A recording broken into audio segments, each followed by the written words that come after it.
This crisis has really exposed the challenges we face as a state and a nation. Everything from access to good public health, to goods and services, internet connection. It's really exposed some of the equity challenges that we knew already that our students face.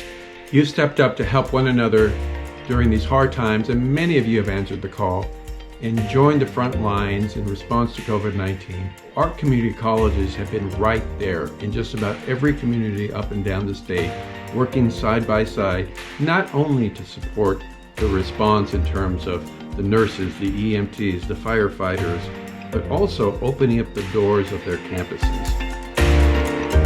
During this time, we must double our commitment to equity, or communities of color and low-income Californians will fall even further behind. And it's about closing that gap. It's about dealing with the systemic issues that have been sort of ignored or certainly allowed to happen over time, and say, now let's use this opportunity to get some real change.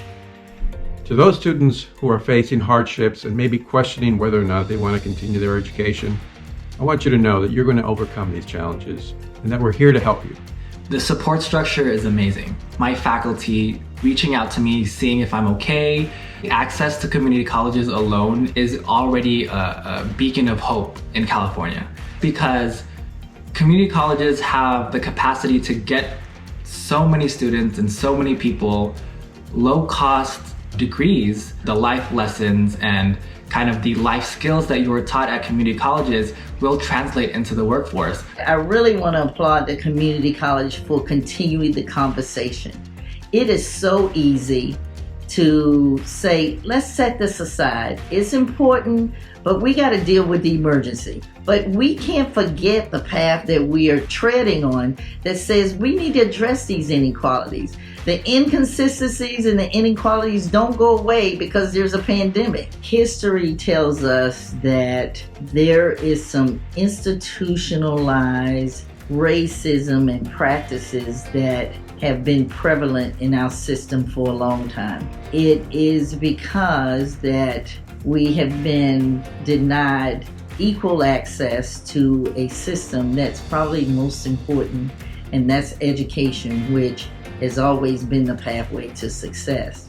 The nationwide protests demanding justice for Black men and women who have lost their lives to police violence remind us we face not one, but many crises made worse by deeply rooted racism. It's our shared responsibility to say Black Lives Matter through our actions and to put the will behind better serving Black and African American students. My office and the college leadership are finding ways that we can support real change at every level, from access to culture and our curriculum.